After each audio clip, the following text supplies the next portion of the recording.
was out there in the night sky, stared up at the stars in the hopes of seeing something out of the ordinary? Have you heard unexplainable noises coming from a vacant room, or watched a shadow cross the wall in front of you? Have you asked yourself if there is life after this one, or if you had life before? What about strange creatures that are mythical and elusive? Have you experienced deja vu or felt a prompting to leave because you felt you were in danger? If you have, you were on the fringe.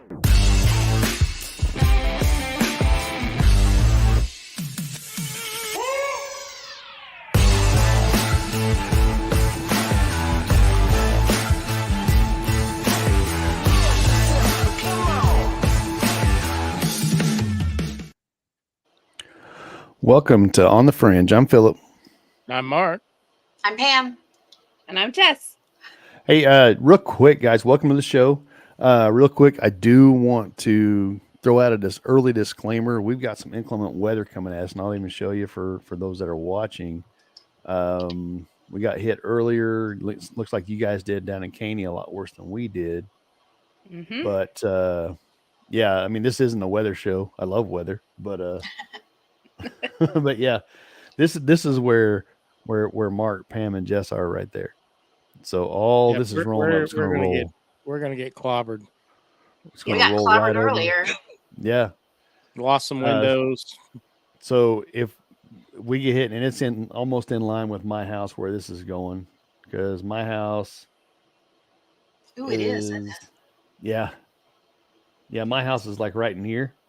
Yeah, it's going to get you. So it's going to get all of us. So yep. Please be patient. We may lose signal. We may lose power. And if that's the case, we'll reboot and come back at a later date and do this topic because it's such a cool topic, I think. It's something, you guys, the three of you are ghost hunters. I'm an enthusiast. I've had experiences in my life. Anybody that's paid attention to the show for a long time has heard our stories and experiences and all that.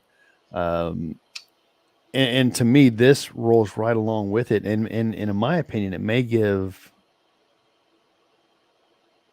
more answers, I think, because there's so many different cases, but there's so many similarities between each, almost like an NDE. Yeah. Yeah. There's so many cases of it, but the experiences are all really similar. There's some of them even identical. Yeah. But tonight we're talking hospice nurse stories. Let's see. We already got 7 comments up, man. Hey, what's up, Sylvia and Enzo? There's Chris. Hi, sweetie. Hi, Chris. Hi, Sylvia. Enzo. Yeah. So guys, if you would be patient, we're going to jump right into it. Try to knock this thing out before the weather gets too bad. Yeah. Yeah, Enzo, that's in the night sky tonight. I'm watching it roll in up because I'm on the second story of the house. I can see over towards Caney, so it's pretty black. Caney got hit hard earlier with big hailstorm. I drove through it after I'd picked the kids up from daycare, driving back home. But you guys got hammered. We did. So, I mean, I just saw lightning. Jess beat herself up, and Pam's car got beat up, and so did Mark's house and cars. So yeah, both my cars got beat up. I'm just sick. Oh well, is what it is. Welcome to Kansas. It sounds like we're gonna have lovely background music. It's gonna be absolutely. I love the storm. All the thunder. It's the It'll wrong make show. the spookier. Absolutely, it'll make it spooky. It's the wrong show, but definitely pay attention if you're in the area or in this affected area where it's going to move on through up in Missouri, Illinois, all that stuff where they're calling for this stuff to go through. Pay attention. Can we do it?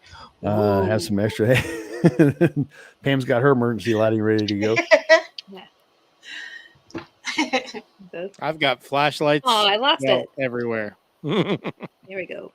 Oh, there we go. Yeah. Oh, that's a terrible look. I know. That's why I put mine down. I was like, ooh, that's not a good look at all.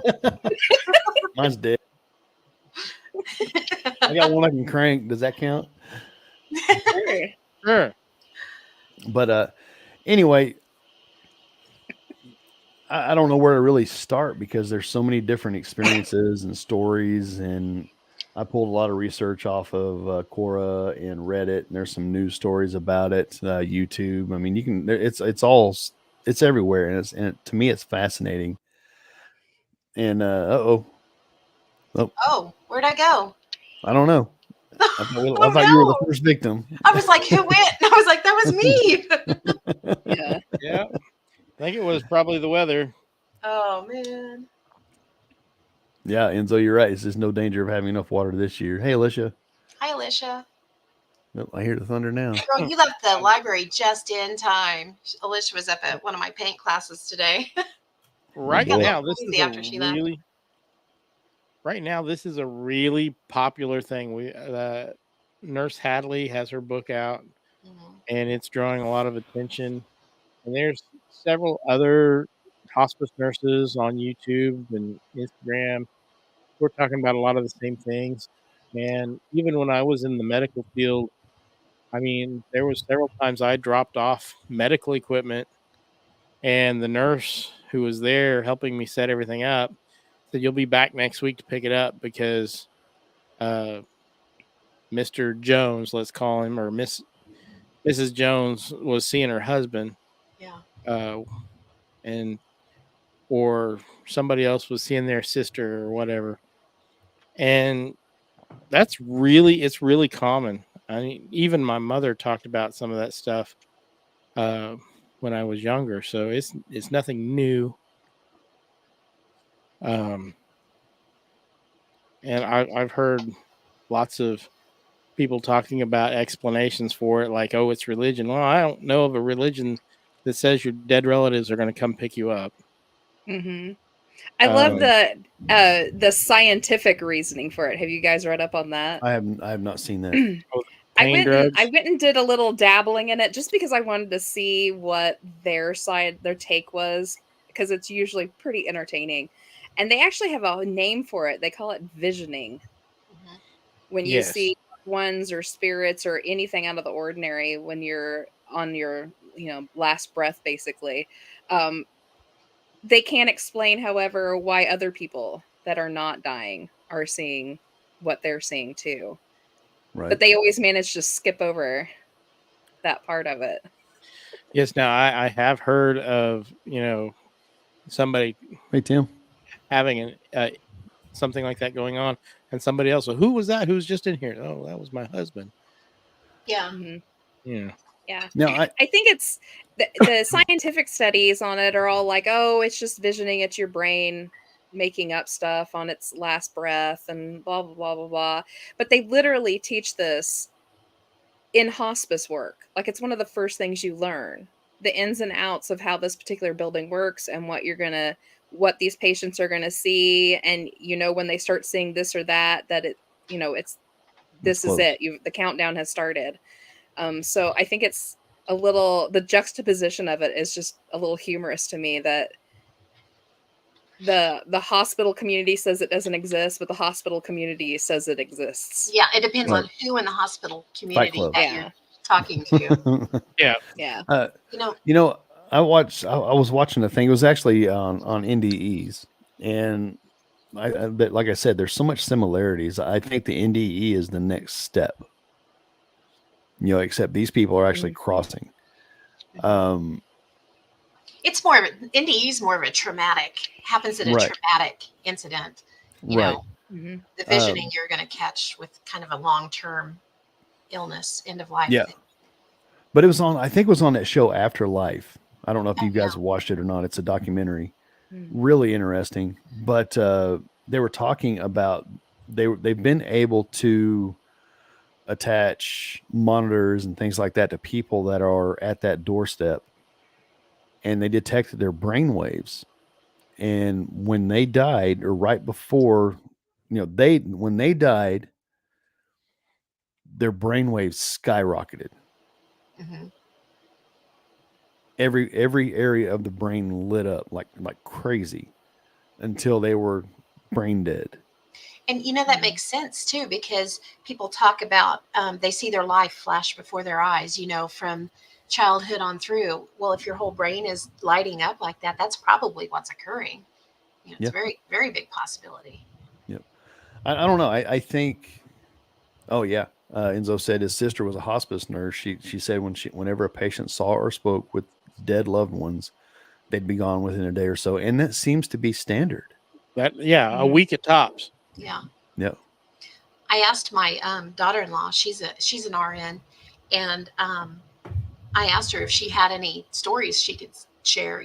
That she'd be comfortable with me sharing, and she said she actually has one that was her granddad. They had brought him home at the end of his life to take care of him, and she said when they were in the room, he never spoke about anyone or anything, but they kept a baby monitor in the room with them, and they would be, somewhere else in the house with the baby monitor, and he would be talking to his wife or, talking to relatives that had passed. And she said, but he wouldn't fess up to it when they were there. It's just when he was by himself, he would do it. But He you could didn't want tell them to he think was he was holding a crazy. conversation. Yeah. I hear that. Ooh, that was a big one. That was a big one. Yikes. I actually have a theory on the whole kind of like reliving your whole life right before you pass. I wonder, because you guys know that I have a firm grasp on the slipping into the closest parallel dimension when you pass, especially an untimely death, that maybe you just move over into another line that you're already in. And I've always considered, because if you look at it from the old age, like if you've passed from old age, how could you keep passing into another line if you're that age over and over again? But what if you're not that age in every line? So perhaps you reliving your whole life up until then is literally your consciousness catching up with yourself in the next line. Maybe in this line, maybe you're in your 80s, but in the next line, you're going to bounce back into your 20s. So you kind of relive everything back up to your 20s in that line. Or rewind to your 20s. Yeah, to stabilize yourself, to like reacquaint yourself. And the fact that you're seeing maybe loved ones and stuff that have maybe already passed and stuff, maybe you're glancing through that thin spot and you're actually seeing them alive in that next line over. Like you're moving over into, I don't know. It could be. It's a good theory for sure. I don't know. I Probably a little agree, far-fetched, but one thought I have on that is it seems like their loved ones are welcoming. They're like waiting for them to come. So they've talked to them and they've come to pick them up. Right. So that'd be the only question I have with that. And I think it's a good theory because I'm pretty sure we've already come to the conclusion that time is not linear. Right. I believe it's not linear. No, I don't either. I believe all times happen at one time, if that makes sense. So I mean, to me, it's plausible. We won't know till we get there, but it's fun to talk about. Right. Yep. I found a great quote, and it's kind of along the lines of what Mark just said, that we won't know. And this says, however, it is likely that we will never know until the time of death arrives. So please remember this Zen parable. A nobleman asked the master, "What happens to the enlightened man at death?" "Why ask me?" said the master. "Because you're a Zen master." "Yeah, but I'm not a dead one." Right. Yeah. Alicia said she read somewhere they did studies that show the brain actually shows activity for several minutes after clinical death. Yes, that's what I was talking at. Was that study they did, and it's crazy because they showed the charts and stuff, how everything just like almost like that light bulb going off. It's like an enlightenment, and maybe that's the case too. I mean, once you go across that bridge or what have you, is you have all the knowledge, because it's your spirit form or whatever you want to call it. Yeah. My mom, she used to do hair for some ladies at the rest home. And there's a lady that I was familiar with my whole life. Her name was Mabel. And I remember Mom telling me that Mabel was seeing some dead relatives, and it kind of scared her a little bit. But then she realized, they weren't there to scare her. They were there to take her home, basically. And she was older. She was in her 90s, but she wasn't in really ill health or anything. She just lived at the nursing home for safety reasons. And, she was like, once I realized they were there for me, to welcome me, she was okay with it. And she passed within a week, just unexpectedly, but from old age, just natural causes. But yeah. Most of the stories, once the patient starts seeing that and experiencing it, it's usually a week or less. Mm-hmm. Yeah. There's one story I came across, and it was on Quora. And see if I've got it. Yeah. She talks about. I'll just read it. It's not a very long story, but it's by a retired. I'll leave her name out, but she's a retired RN. But she said she'd been a hospice nurse for 20 years before she retired. And she said, I had a wonderful young man that had a horrible head trauma while playing football. I had worked with him and his family for about 3 months as they continued to go downhill. It was so sad. One morning when I came in, the feeling in his room was completely different. It was light and bright, and he told me he was scared anymore because his angels had come last night. I told him how happy I was for him. Let's see. Oh, it was because it takes a special person for the angels to come. I gave his meds and did and let him take a nap because that had worn him out. I called all his family and asked them to please come. As they arrived, I told them what had happened and to go in and sense the difference in the room. They went in crying and came out content, and some even smiling. The mother said she could sense the angels at his bedside. The others agreed. I told her parents to tell him that it was all right to go home with the angels and that they loved him and would see him in heaven. Needless to say, not a dry eye was to be found. We went in, and both the mother and father told him that. During the next 3 hours, he just slowly released with no sign of pain or struggle. His parents thanked me for letting them see and believing in what I had felt. I just hope when it's my time that I have angels waiting for me. He was such a great boy. So, man, this is going to be a sad show. It is. It is. I mean, the whole time I was researching, I bawled like a little baby. Yeah. I'm not ashamed to say it. There might not be a dry eye in the house. Yeah. But I found that kind of cool because the parents experienced it, and I think one of y'all alluded to that earlier. Somebody, the people on the outside are experiencing this as well. A lot of I actually have a good story for that one that I found. I thought it was really interesting. And I don't know the name of the person who submitted this. I found it on Reddit, but their name and their stuff had long been deleted, so it was just the story floating there. So it says, I'm in IT in the hospice industry. My coworker, a CNA, told me a story from our unit about a patient that had passed away. She heard the family was there as death was near for our patient, so she walked into the room. It was very crowded, walking around all the people there to do something for the patient, and then she walked out. All she really remembered was that they were dressed in their church clothes, suits and dresses. 15 minutes later, she went in and saw the nurse there alone. Where did everybody go? Where's the family members? She asked the nurse. The nurse looked at her and said, she died in the last 10 minutes. The family is in the waiting area now. The family was in the waiting area, and there was only a few of them sitting there in regular clothes. She checked the other rooms, thinking perhaps she was walking into the wrong room earlier because it was filled wall to wall with all these people. The other rooms were empty of family members or even patients, as no one was in there. She realized she never really looked at the people as she walked around them, never looked at their faces because she was only about 5'2". It kind of freaked her out, and she wonders if maybe they were former family members of the patient that came to welcome her to the other side. So she literally was like stepping around. That's amazing. Yeah. Looks like we lost Phil to the weather. Yeah. I figured we would be losing people in and out. I'll be highly surprised if we make it through the entire broadcast. Probably.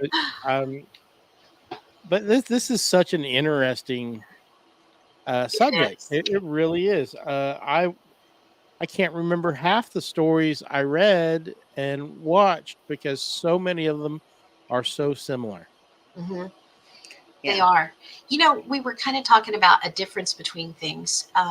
You've got your near-death experience, and I think all of us have had near-death experiences. But then we've got, you got your end of life, your visioning, and things like that. And then you've got hallucinations, which is something that a lot of people try to chalk it up to. But a big difference in the hallucinations and the visioning is the fact that the hallucinations, they're a lot more stressful on the person. They're disjointed. They're disorganized. They don't make a lot of sense. They may see a jellyfish, in the corner or whatever, and it frightens them. But when you get the visioning, it's more of a comfort, and it's more of people coming to take you home kind of thing, or maybe animals, even old pets that have passed will come back and visit you. And the thing about these incidences, is that a word? Incidences. Okay. Incidences? Sorry. Might have had an extra is the patients who usually have these are coherent. They're not on drugs, or if they are, they've been on these for years because they've been sick for a long time. But they say, look, Uncle Charlie's sitting over there on the couch. He's waiting on me, and I've got to go soon. How's your uncle? I mean, and they'll ask him how their jobs are doing, and they know who the nurse is. They know who the nurse's kids are. Yes. But Uncle Charlie is still sitting there on the couch, and he wanted to say hi. Yeah, they have clarity. Yeah, they're not confused. They're not confused about what's going on. So I can't. A lot of times they won't tell the story just because they're worried that people are going to think they're crazy. Right. But and they'll say that don't tell my family. I don't want them to think I'm nuts. Yes. And I love the fact that the hospice nurses, there's some really good ones on TikTok, and like you said, Instagram and YouTube, and they're writing books now. Yeah. It's making it more normal. They're normalizing it for everyone to people make it speaking out because yes, there's studies out there that yes, some of these brain chemicals can cause you to see stuff during an NDE, but this is not an NDE.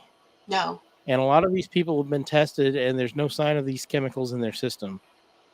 And a lot of these people, it was the drug. Well, a lot of these people haven't had any meds. Some of them have, yes, of course, but a lot of them haven't. And so I find it really hard to argue against. And this has been going on since time immemorial. And then you hear it's their religion. No, I mean, I'm a Christian. I've studied lots of stuff, and nowhere have I ever read that your dead relatives come to pick you up. That is, even atheists have this experience. They do. So, I don't know. I can't buy that explanation. There was a real good visioning one that I wanted to bring up too. This was a lady. Actually, this came from a study that was done, and the participants that they used, they stuck with just oncology participants for this particular one, and they only went with the participants that desired to share the visionings with their family members and caregivers. So, I mean, this really cut quite a few people out going by these criteria, but there were still a bunch of them that saw this. And I think it was like 50 to 60% were reporting. And one of the ladies said, I was raking leaves in the back of the house, and my deceased husband came through the side yard, and I asked him, where have you been so long? And he just said, I'm sorry I had to leave you for a while, but I'm coming back. And I thought that was really cool. So, I mean, and she talks about the fact that she was seeing him and she was seeing other relatives. They were mostly coming at night, but there was no fixed time for her. Like in this particular thing, she was in the backyard raking leaves, and he came strolling through the side yard, you know. When my mom was director of nursing at a nursing home there, when I was a kid, she would come and tell me stories about stuff like that. And then I just can't not believe in it, because I've had too many people I know and respect have told me that they have witnessed stuff like this. Absolutely. So it's very common. You know, I'm even curious. my own grandmother. Oh yeah. So I mean, I've told that story on here before. Not too long before she died, she was there with my cousin, and she grabbed her hand and said, "My father has prepared a place for me, but they won't let me leave." Oh wow. Yeah. So I mean, they're lucid, and she had Alzheimer's, and so my cousin thought, you know, it was she was remembering her, but my grandmother never called her father. Mm. She always referred to him, as long as I ever knew, as daddy. Was always daddy. Oh wow. So, and the way she said it, that's very King James. My father has prepared a place for me. Yeah. So, I mean, people know, and I just it hits me right here in the ticker. I mean, it really does. Absolutely. So, You know, I had a friend, and you guys have heard me talk about her before. Her name is Janie, and yeah,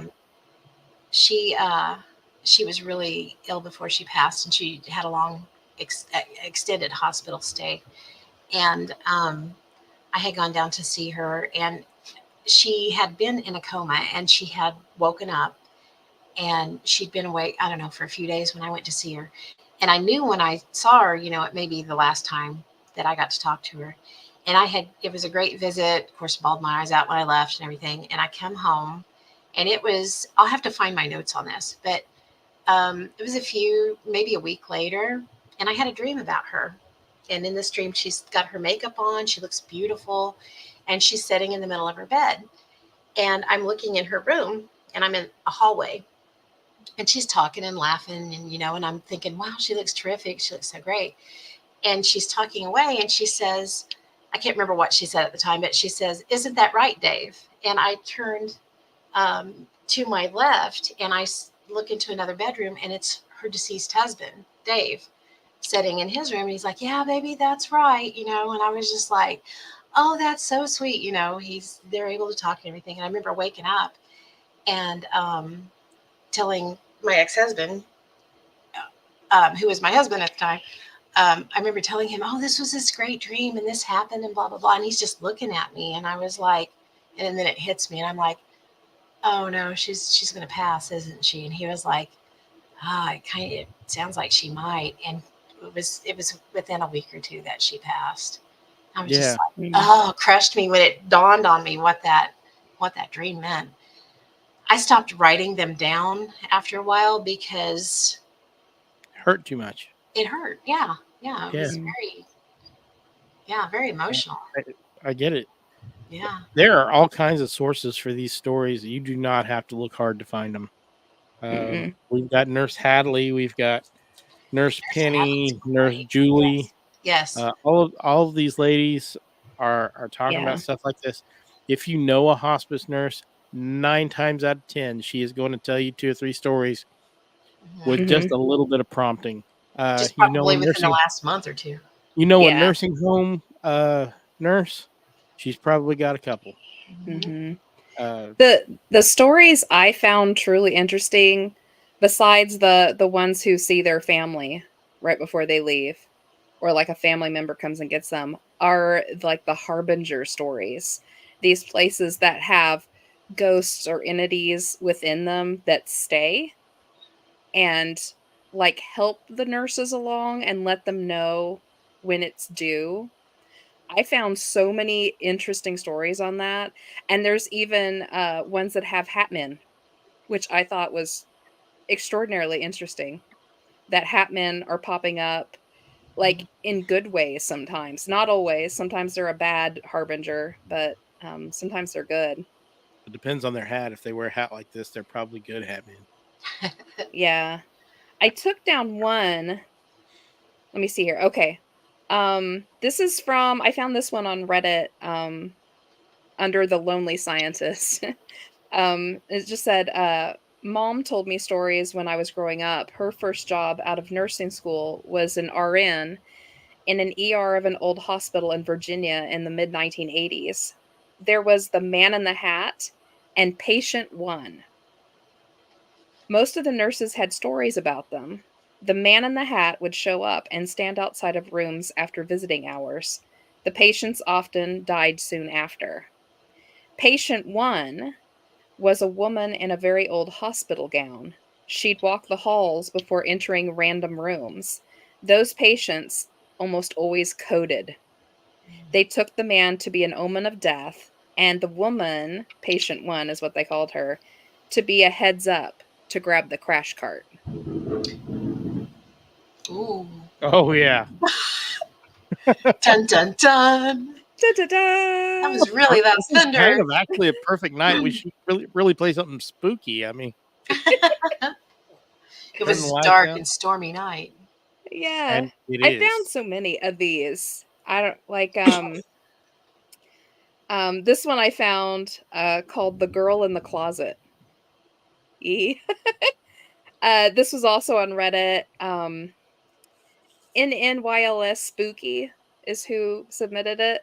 I work overnights in an assisted living facility that mostly deals with dementia and Alzheimer's. When someone who's lived there for a while starts actively dying, it's like the rest of the residents get restless, like they know death is pacing the halls. Often, the restless residents will, one by one, start talking while in their rooms. I used to go in and check on them, ask what they were saying, and who they're talking to. They all would all respond, "The girl in the closet."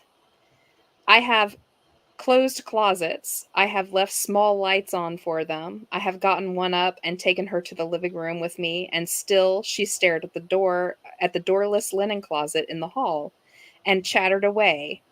It only stops after the actively dying patient finally passes. A few residents who have passed started talking to the girl in the closet just days before they sharply decline and start dying. One of the most recent was in October. I'd go in at night to change her diaper, and she'd be propped up on an arm in her bed, chatting away to the girl. She smiled at me one time and pointed at the closet and said, "Oh, haven't you met her? She's such a lovely girl. See, this is my nephew I told you about."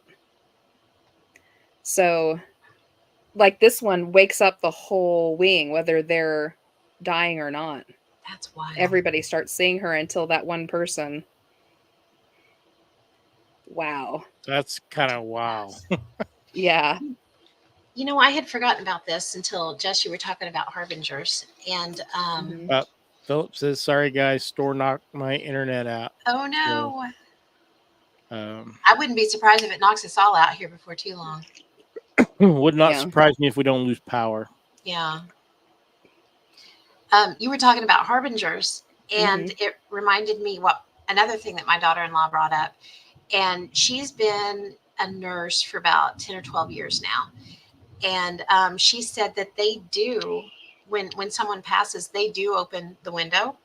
And we've had another person that we've actually done an investigation for that worked at a nursing home. And she talked about opening the window when someone passed. And my daughter-in-law also said there's times when they're in a room that has no window, that you can't, or it doesn't have windows that open. And in a case like that, what they do is they put a quarter under the bed. And I had never heard of that, but she I haven't heard of that either. She said when there's family in there, they still get really creative with ways to get that quarter under the bed, or under the mattress or under the bed.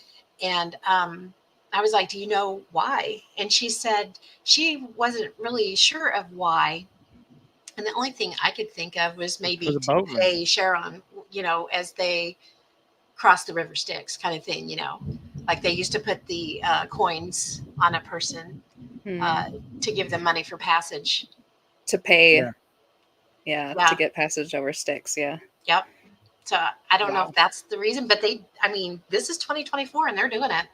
Yeah, it's a very old tradition, and I can't say it's wrong. I can't say it's right.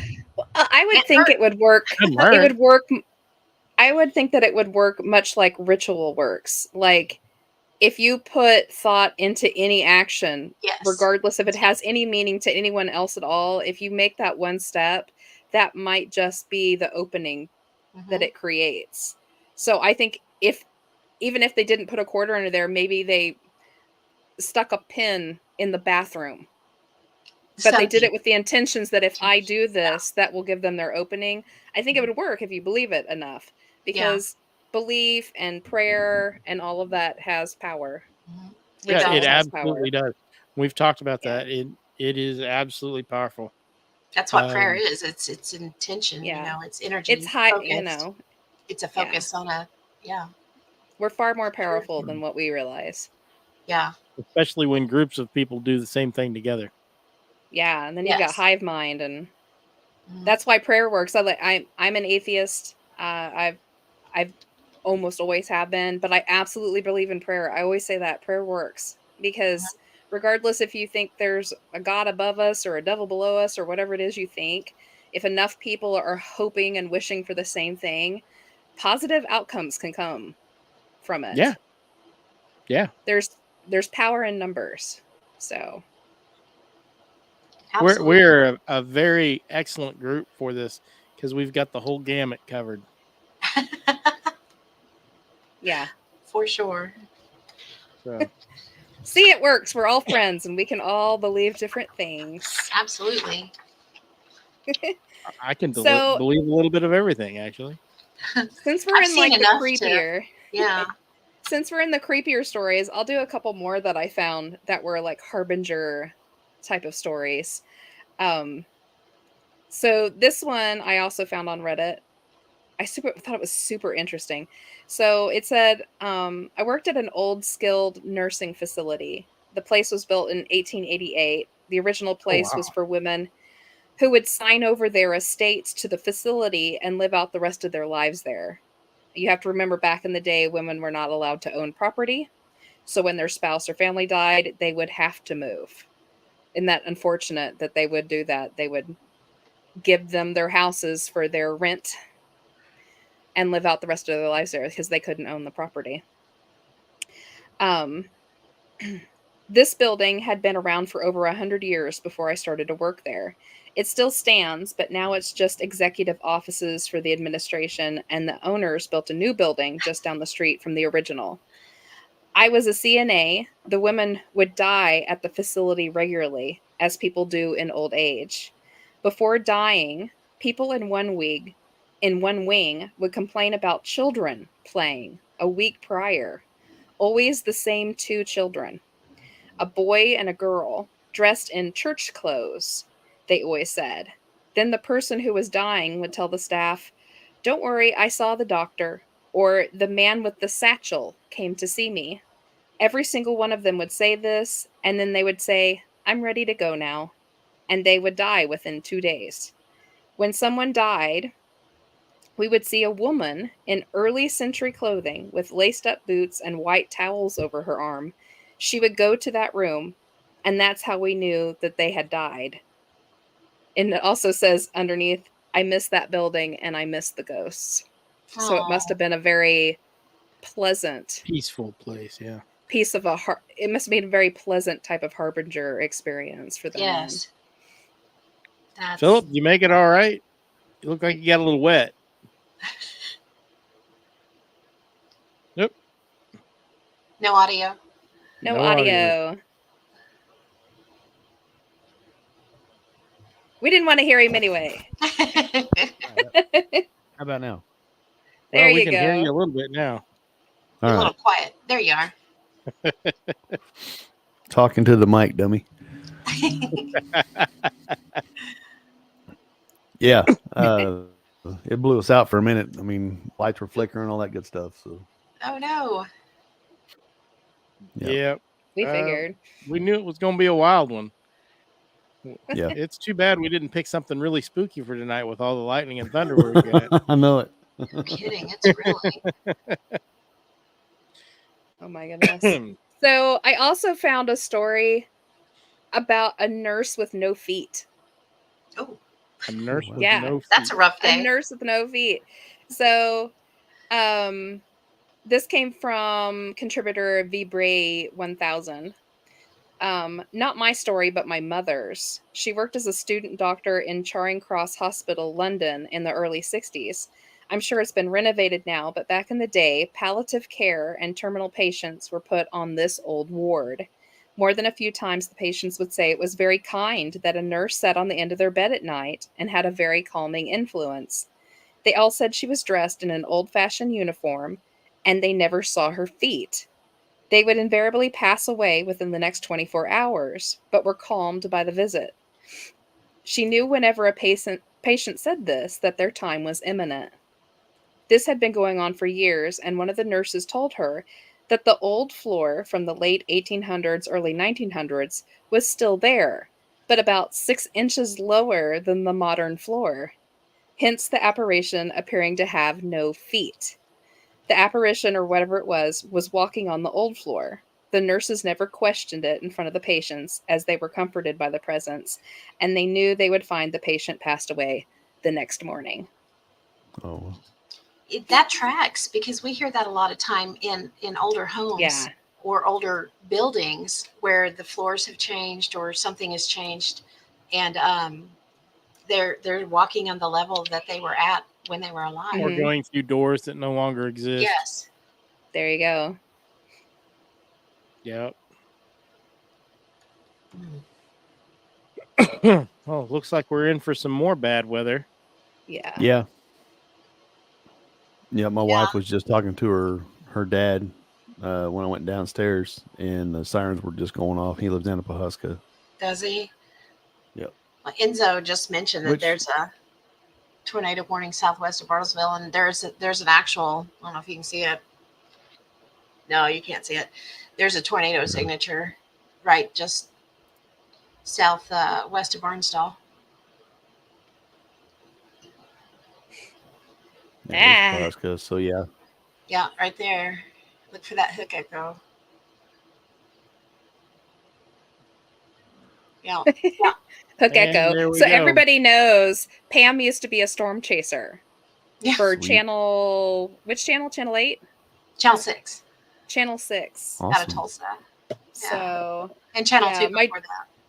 She took my kid with her once. It's one of Raven's favorite memories. She was like, I got to hold the camera while they were live on air. Oh, storm chaser. I grew up in the city of Udall, which blew away in the 50s. So it did. Very, everybody was very sensitive to that when I was growing up. So I learned a lot. Yeah. Wow. Oh, they said one was on the ground. Yep. Oh no. Yeah, we'll have to watch it. Yeah, they're it's like that. Uh-oh. It's like moving right up this way. So well, we should get moving along then, so in case we have to end this early. What else? Oh, did you guys read about the shared death experiences where they accidentally take somebody partway with them? Ooh. No, I have not heard that. I'd never heard about this before until I started researching for the show, and I had these stories start popping up, and I saved one of them that I thought was really interesting. And this came from an article on CNN written by John Blake. It was called The Shared Death Experience Beyond Goodbye. And I'm just going to read it as it was written because it's super interesting. So it says, William Peters was working as a volunteer in a hospice when he had a strange encounter with a dying man that changed his life. The man's name was Ron, and he was a former merchant marine who was afflicted with stomach cancer. Peter said he would spend up to 3 hours a day at Ron's bedside, talking to and reading adventure stories to him because few family or friends visited. When Peters plopped on Ron's bedside around lunch one day, the frail man was semi-conscious. Peters read passages from Jack London's Call of the Wild as the frail man struggled to hang on. What happened next, Peter says, was inexplicable. Peter says he felt a force jerk his spirit upward and out of his body. He floated above Ron's bedside, looking down at the dying man. Then he glanced next to him to discover Ron floating right alongside him, looking at the same scene below. He looked at me, and he gave me this happy, contented look, as if he was telling me, "Check this out. Here we are," Peter says. Wow. Peter says he then felt his spirit drop back down into his body again. The experience was over in a flash. Ron died soon afterwards. But Peter's questions about that day lingered. He didn't know what to call that moment, but he eventually learned that it wasn't unique. Peters had a shared death experience. Wow. So I went looking just to see, because I've never heard of this before at all. Mm-mm. And I found so many of them. They're very famous ones that go back hundreds and hundreds of years. People talking about holding their dying buddy on a bloody war, on a field of battle. And literally feeling their buddy take his last breath and rising up with them partway through the air. And then suddenly being dropped right back down into their body again. So as if they just kind of traveled with them for a little while. Yeah, I'd never heard of that before. Well, which is amazing. You would have to have a really good connection with that person, though. I mean, something. Your buddy, or this guy spent a lot of time talking with his friend. That would make sense, especially like in wartime, because it's a bond you have between those guys. Mm-hmm. So it would make sense. Yeah, it would. I found it a lot with car accidents, especially like emergency service people, holding on to somebody because they're not going to make it out of that car, and you're their last, line of comfort. So you just hold on to them and tell them whatever you need. And a lot of stories from them talking about how they're holding on to them, and all of a sudden they're 80 feet above the ground looking at the car wreck below them, wondering how the heck did I get up here? And then suddenly getting dropped back down into their bodies, and the person they're holding is gone. As if like the power of it took them partway up with them. That makes me think that would be almost traumatic for the individual that lived through that. Absolutely, it would be. And it's got me thinking all about quantum entanglement and how that relates to the soul. And that's just, I've got so many new weird ideas going through my head right now. Mm-hmm. Just I thought it was incredibly interesting. I'm going to do some more research on it because like you said, Mark, I really think this has a lot to do with some of the other stuff that we study. It's just a small portion of it we've never heard of before. So I'm super interested. Yeah, that's super interesting. See, and I'm seeing a lot of stories where they actually see the soul leaving. People sense and see it. Mm-hmm. I've heard of that before, yes. Yeah, like the white light, that they see a flash of a white light. I think we lost Phil again. Or they get a phone call or a visit from the person who's passed. Yes. Like I've heard nurses say, well, so-and-so came down to the nurses station and talked to me for a minute. They're gone. Mm-hmm. Yeah. I mean, everybody's heard my story when my grandmother died. I was in Florida. She was here in Cherryville. And she was at the foot of my bed telling me, hey, I'm all right. She was ate up with cancer and all that. Oh, man. But it also reminds me of when my brother passed away a couple of years ago. We were all around the bedside, and I was holding his hand. And I didn't see or feel anything. I was there. Maybe I was. Obviously, it was kind of unexpected. It was COVID. It was all of a sudden. But it was like he was holding on for us. Mm-hmm. And I told him, I said, you can go. We'll be fine. And not that long, he was out. And my mom, who at the time, was a devout Christian, and she said, "You hear that?" I said, "I didn't hear anything, Mom." She said, "I heard trumpets." Wow. And I was like, "That's kind of crazy, But that she's does like, happen. "Yeah, I heard trumpets." Yeah, I've heard of that before. See the tornado signature just east of Caney, between Caney and Tyro, and there's also one. There's Hey, one that's like, southwest of Bartlesville too, north of Bartlesville. that's like just south of my house. Yeah, isn't that awesome? Yeah, great. I'm It's like an right over exciting here. night on the bridge. And there's a whole bunch more behind all that. Yeah, we're in for an evening, so. But scary yeah, stuff. I mean that kind of makes me think about because like I said, it was more of emotion, because we were losing my brother. My mom lost her son, and so we were caught up in that. But when I told him it's okay, you can go, because he didn't have any kids. He had nieces, nephews, and all that. He wasn't married, never been married, but he really cared about his nieces and nephews, and he would have done anything in the world for them. So it was like he was trying to hold on for us, because he was always the type of person that felt like he had to take care of people. Yeah. Had to make sure we're taken care of. And obviously, I mean, he was out of it. I mean, he was intubated. He was, what am I thinking of? He was out of it.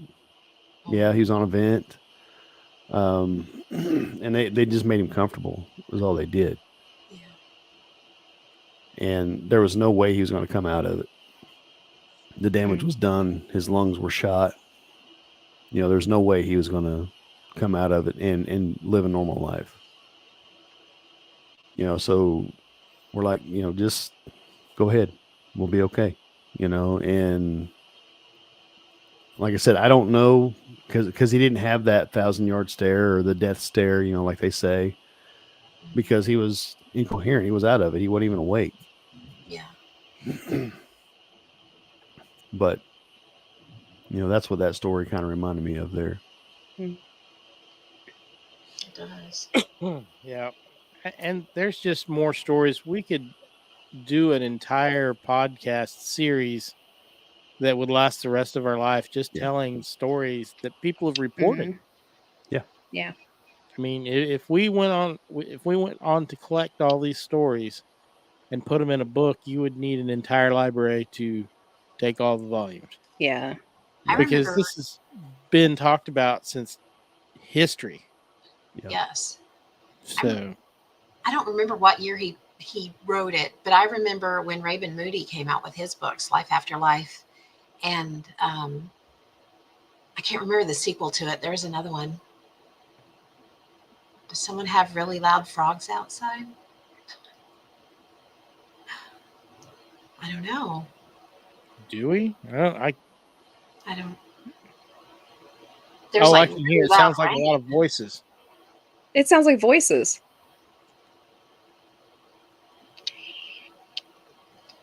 Yeah, it sounds like voices. What is that sound? Oh my gosh. I don't know. Maybe we're haunted. Uh-oh. Okay. So anyway. Anyhow, oh no. Phil just ghosted on us. We just lost Phil again. Oh no. Anywho, okay. His internet is really good, but when it's this stormy, it's rough. It is. So. Okay. Well, so we're getting down in the weeds again. Let's get back up out of the weeds. We're all like, Yeah, we can't. Well, no, we get in these little sad. We can't just be. This can't be the sad show. So, I found a couple other stories that I thought were just super interesting, little short ones. I found this one. It says, not really a ghost story, but on a night shift a few weeks ago, a patient pressed the call bell and was really upset that a man with a green t-shirt was walking around in her room. I turned on the light and there was nobody there, so I reassured her and she fell back to sleep. The man in the room next door, who hadn't walked in years and was palliative, died around 2 hours later, and he just happened to be wearing a green t-shirt. Kind of made Oh me picture no. him trying to walk around and find his way out. Actually, I think probably what had happened was he was in the process of dying right then, and his body released his spirit, and he went for a walk, which he probably hadn't done in years before he expected to leave.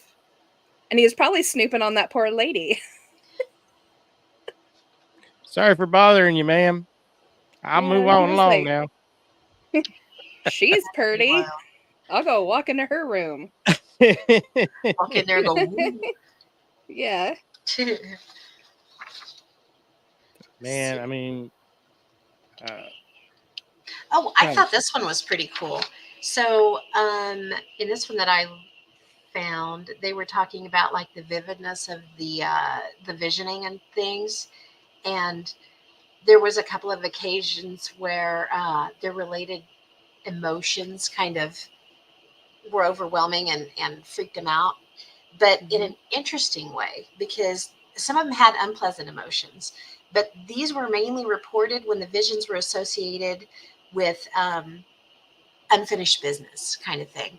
So, they were like, okay, this is happening. I've got to get this done. And one lady was like, I woke up at 4:30 this morning and I was having a nightmare about the urgency I had to fill out this packet that I have to fill out for the funeral parlor for my last mass at church with the family. And she was like, I've got to get it done. I've got to get it done.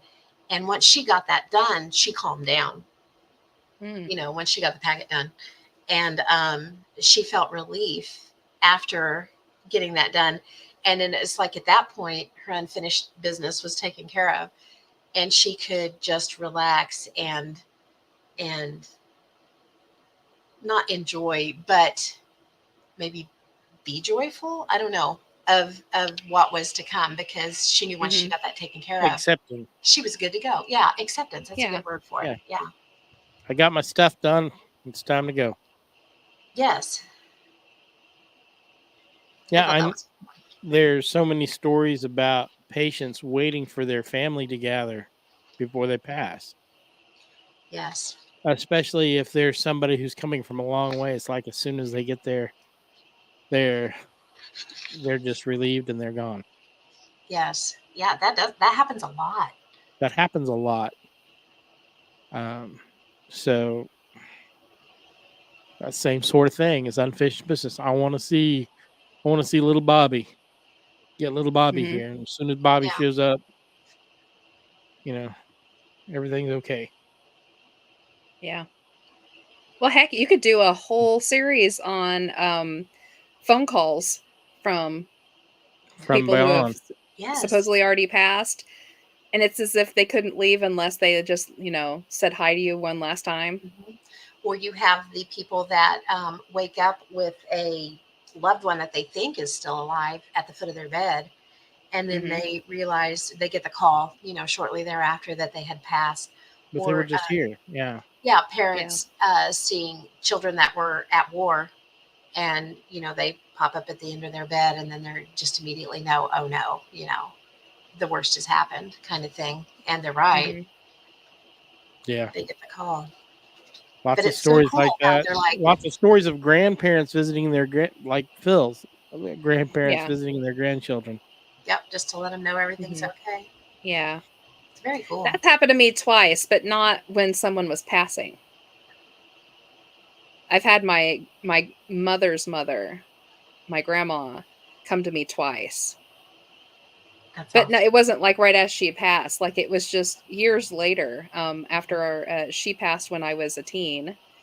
And she came to me the first time not long after I'd had my daughter, a little while later. And then again about 5 years later.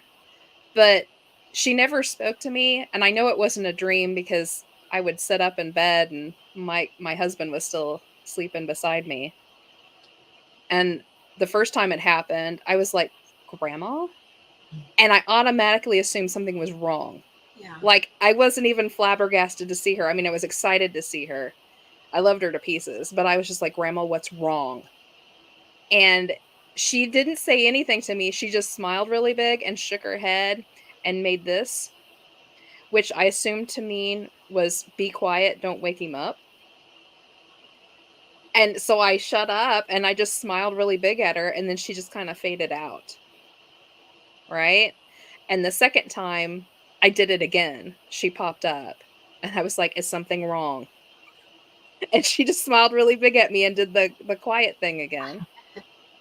And I was Yep. like, it's so good to see you. I miss you. And she shook her head at me and then faded back out again. So I've had That's 2 cool. visits from her. Stop by to let you Yeah. know that she's still out there. Yeah.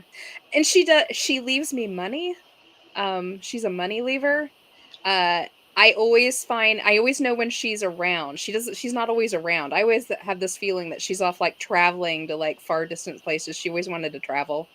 But I always know when she's within my scope again because she will leave change everywhere. I find pennies and nickels and dimes just in piles. I find them inside my car. I find them outside of my car. Like I'll pull up into a parking lot and open the door and there'll be like 30 cents in change That's awesome. laying on the floor. Yeah. So I always know when she's around because I get money. I wish there was some paper in there, but That is so like I'll a take grandma, it. isn't it? yeah. With your little cash. I get Very jars cool. full of it. Wow. So yeah, There you go. That's fun awesome. spending money. I always make sure to spend it on something fun. So figure. Anywho, but I've never had it happen, like right as passing happened. But I have heard other people I know have had I've heard similar. tons of stories. I mean, hmm I wish I could remember half the ones I've been told. Oh, I know, right?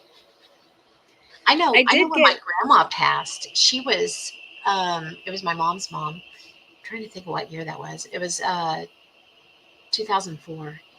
And she had fell and broke her hip, and she had gone in to have surgery to have her hip replaced, and she couldn't come out of the anesthesia, and she ended up passing. And we got to go in her room. She was already passed when we went in there, and it was just immediate family. It was like me and my mom and my aunt and uncle and my grandpa. And I remember walking in, and it's horribly sad, and you're just devastated, but feeling this really cool feeling because I knew for certain that my grandma and her mother and her sister were in the room, and the other two had passed, but they were there. I mean, you could feel them there. You could feel the reunion, I guess would be the word for it. You could feel it. It was very, very cool. But yeah, it's stuff like that that makes me know for whether it's a different dimension or something, our souls go on. It's obvious that our souls go on. And that's a great comfort, if nothing else. Yeah, I mean, It's also interesting to note the stories about the people who maybe didn't move on to a nicer place. I ran onto some of those too. Yeah, where I'm there's the sure dark there's quite a few of shadow. those. Yeah, there's usually a dark shadow that hovers in a comes from- corner for like a week out. And the patient, even though maybe they weren't even very cognitive before, are suddenly very aware of what is in the and corner. scared, yeah. Yeah. I even ran into one story, and I didn't take it down because it was very bleak. And it was very long. But basically, this patient had been a very bad person in life. They had done some very bad things. They had no family left. Their family had completely forsaken them.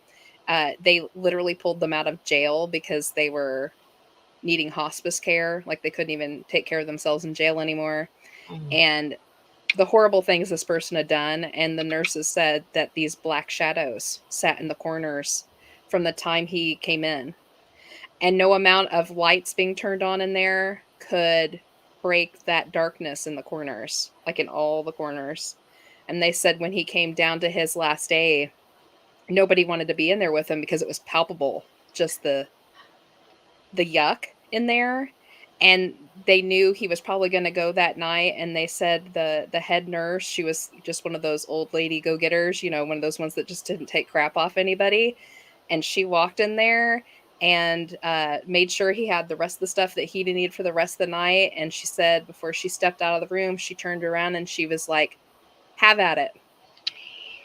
And just walked out and shut the door. And they didn't walk back into that room till the next day, and he had, you know, expired. But they imagined what happened in that room. Dang. So some scary stuff. I may not believe in hell and stuff, but maybe be good during your lifetime and not give anything a reason to take you somewhere not great. Bad. Enzo, he said, "Oh, those shadow things from the movie Ghost are real." That's exactly what I was thinking of when Jess was describing that thing dragging that dude down. Oh my gosh. Well, and that's not a scary movie, but that particular thing is unsettling. And we make our own reality. So whether you are a Christian or an atheist or whatever, you know, there's the positive, the group think, the overmind, or whatever you want to call it. You know, we want to punish the bad and reward the good, and there might be something to that just right there. Yeah, you reap what you sow. Yeah, exactly. Yes, that's it. You reap what you sow. Yeah, and I found a lot of stories like that, and they were almost all identical. These black shadows, or even worse, the scarier ones to me are the ones that exist on the ceiling and would like move while the nurses were in there. Yikes. Talks of nurses walking in holding their, you know, they would have little crosses and stuff on chains they always had with them to kind of help patients, you know, if they saw somebody with a cross, it would make them feel a little bit better about things. And they would literally pull them out and hold them as they walk in to take care of these particular patients who had not had good lives.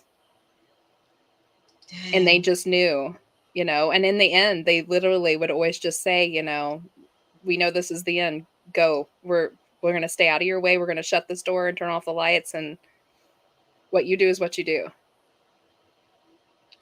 Gah! Freaky.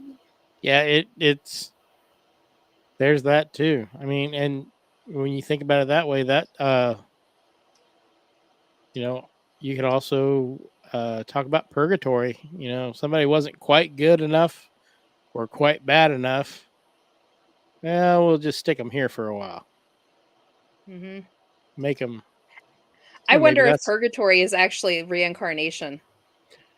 Like you just get to keep reliving this thing until you get it right.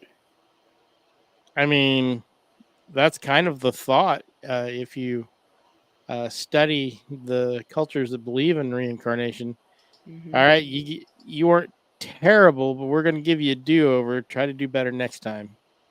Mm-hmm. Maybe so. This. I don't know. Or maybe those are the spirits that get banished to hang around forever and don't move on.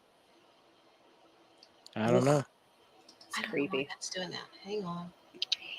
I was going to share something and it's not. It's not sharing? It's not cooperating. Give me a second and I'll fix it. I know. No. Well, while you're looking, I have another short one here. It's the last one I've got down. And this one was interesting. It's very sad, but it's very interesting to me because I'd never considered what happens to infants when they pass, right? Yeah. Right. And this one comes at it from a completely different position. I'm just going to read it to you guys because I thought it was so interesting. It's very sad, but it's super interesting. So it said, "I'm an ICU RN. We had a septic patient in the unit. She was 29 weeks pregnant. She went into labor on my shift and we delivered her baby, unfortunately stillborn. I did post mortem care on the baby, retrieve the proper transport container, and walk the baby down to the morgue. It was the middle of the night. I'm in an elevator alone. I hear a baby start crying. I absolutely lose my crap and rip open the cover. And just as I go to zip down the bag, I hear a very calming male voice say, "Hush, little one. I've got you. No need to cry." The crying stopped immediately. Oh my God. Shaking, I opened the bag and saw exactly what I expected to see, a deceased 29-week-old baby. I'm a big bearded 40-year-old ICU nurse, and that was the scariest crap I've ever experienced. No one believes me to this day. I don't even want to speculate what the crying or the voice was. Even typing this out, I feel my chest tightening. So, the spirit of that baby, I imagine, was just stalled out right there. Because what is an infant supposed to do? So apparently, I think he heard the voice of whoever was supposed to come pick it up. Maybe You know what I mean? Mm-hmm. That's what it sounds like. Yeah. That's hard. Yeah. That's hard. I'm not having a problem with that one. Sorry. I just It's thought, okay. you never think about an infant. Yeah. All of these stories, we don't even consider younger people when we're really talking about this hospice stuff. We usually talk about, they're in their severe old age or Been severely injured or yeah, or somebody severely injured. An adult is usually who we think about when we think about this. We don't really think about children and infants. So just an interesting little side note. Did you find your story, Pam? I can't get it to share. It's okay. Oh. It wasn't a story. It was another signature. That's just South of Caney now. Oh. Because, there's not enough going on.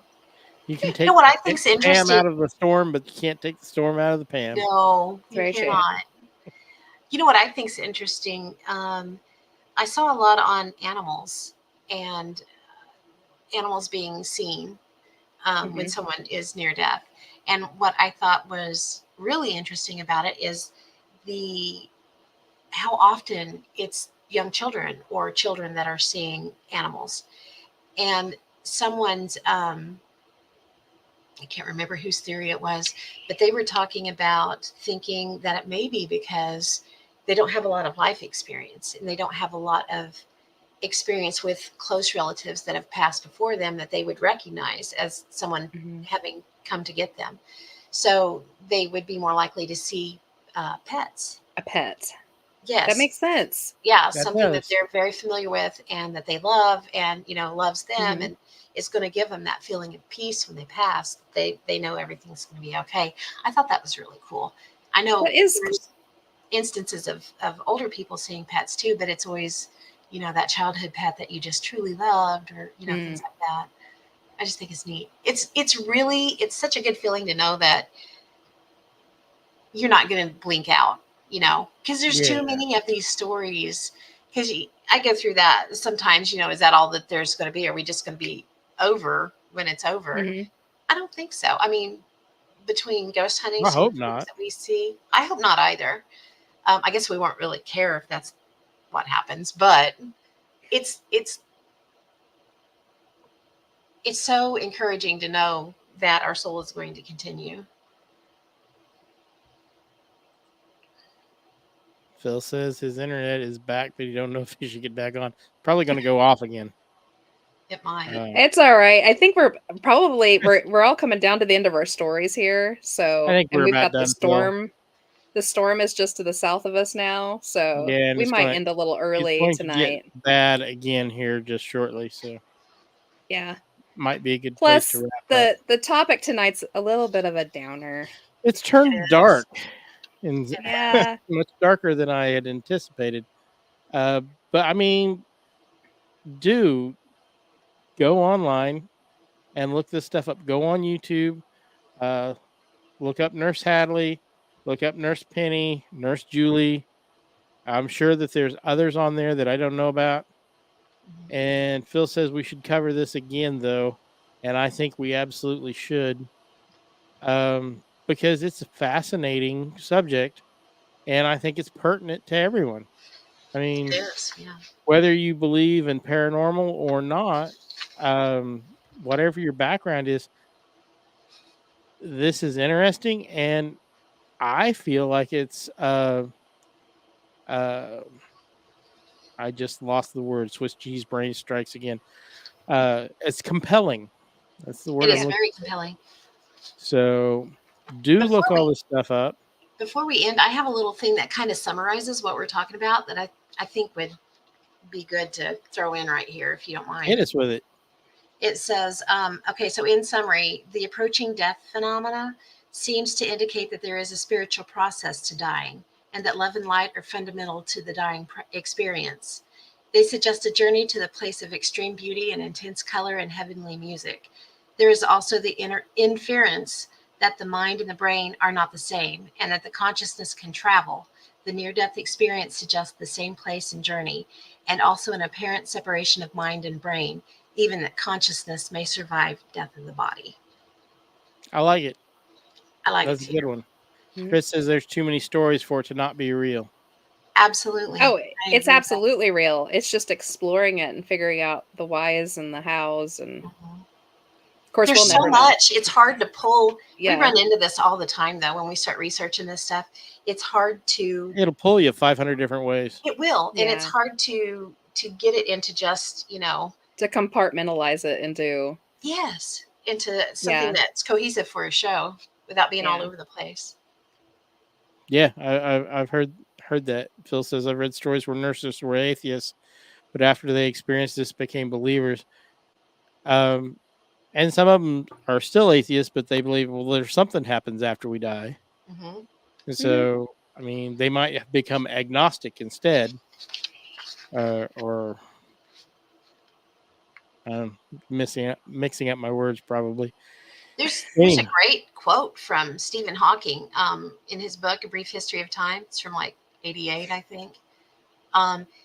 He said, if we do discover a complete or unified theory of the universe, it should in time be understandable in broad principle by everyone, not just a few scientists. Then we shall all, philosophers, scientists, and just ordinary people, be able to take part in the discussion of the question of why it is that we in the universe exist. If we find the answer to that, it would be the ultimate triumph of human reason, for then we should know the mind of God. I like it. He's a renowned atheist, so I thought that was fascinating for him too. Yeah. Yeah. And before we get off here, because I know the storm is about to hit again. Yeah. Phil is possibly going to be unavailable, most likely unavailable for the next few Mondays because of soccer. And Pam is going to be out of town. Yes. But I do want to go on with the show. Does anybody have any ideas for a show for our next On the Fringe? We can do all sorts of stuff. We might pull in Enzo or Christy Campbell. So I'll be thinking of you guys while I'm breathing in the Bermuda Triangle air. Yeah. Does anybody in the chats have an idea for a topic? Well, I'm thinking we ought to talk about the Bermuda Triangle while Pam's swimming around in it. I don't know. Oh no. I told Jess I'll take an empty bottle with me and I'll bring her back some Bermuda Triangle air. It better be Bermuda Triangle air and not some other kind of air. That's fun. Bring lots of UFO pictures. I will try. I'll see what I can get. Yeah, send us ideas for shows, or if not, we'll pick something. Post them up on the YouTube page. Email us at whatiftomorrowpc@gmail.com. Or if you've got an idea, I'd like to hear it, and we'll have fun with it. Every time I think of something, I'm like, no, because Pam will want to do that one, and then she'll feel bad she's not here. Because I was like, we could do Montauk, we could do the Philadelphia experiment, but I was like, no, because Pam will be sad because she's missing that one. Enzo says we could do some Devil's Triangles. Ooh, yeah, there we you could. go. We've do done some some of those in the past. There's plenty of do them for us to do. some vile vortices. Yeah, some ones We that could we do haven't that. covered That would before. be cool. You want to do Yeah, that in the next because one? we've talked about right. Alaska and Michigan, I believe, and there's hundreds of them we can talk about. So Mm-hmm. The yeah, Japanese one that has a dragon trapped in it. all right, that's on the list right there. I'm all about dragons. I want a pet dragon. I want a pet dragon, and we can ride around and just destroy things. I have a list. Maybe it could melt the hail before it hits our vehicles. Yes, That's on the list. that would be We'll nice. put it on the list. That would be fabulous. Stupid hail. Oh, yeah. So we'll do that next time. Next week, next Wednesday, we're dropping an all new Bordertown Strange. It won't be live, but it's brand new. It's with Robert Prevost. Is it Prevost?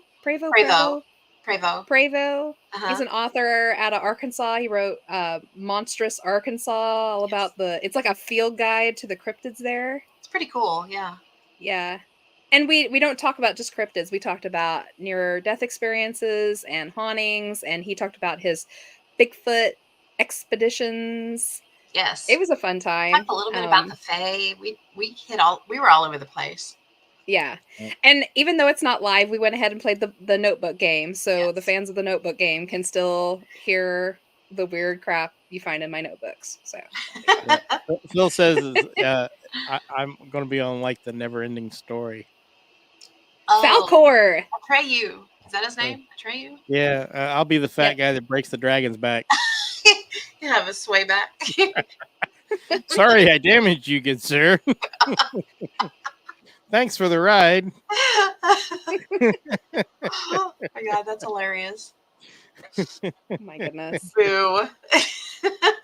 All right. Let's see here. What else are we supposed to say? So, check out the next couple podcasts. Make sure next week to catch on or What If Tomorrow. Are you still having What If Tomorrow, Mark? I'm planning on doing what if tomorrow. I'm going to see if maybe Big Willie wants to get on there or somebody. I don't know. There you go. I'm going to send out some emails and see who's wanting to get on and looking for a good subject. So we may talk about tonight's weather. There you go. It is that time of year. We've talked about it before, but I mean, talk about it some more. Got a great hail video. I got one too. I can send you from the library. Yeah, we had golf ball size videos. hail easily. That's let's talk about weather preparedness again, because it is that time of year, and I don't think you can overdo it because tonight we're in it. So that's what I miss about storm chasing the most. Is when you're storm chasing, you're far enough away, you're taking great pictures, you're not underneath it freaking out. I hate being in it. I don't like being under it. Cool. So next week they'll do weather preparedness. Very awesome. Make sure to go and like the Knight's Acres. Oh yeah. Phil's his blog and all of that. And what else? Am I forgetting anything? Well, like and subscribe and hit the bell. Yeah, like and subscribe, hit the bell. Share on Facebook. Share it on Facebook. We're gonna do a fun little road trip too coming up. So like I said, maybe we can find something to talk about. Yes, we sure can. When you get back, I want to talk about it when you get back, so you're not gone when we talk about it. True. So maybe I can get some video.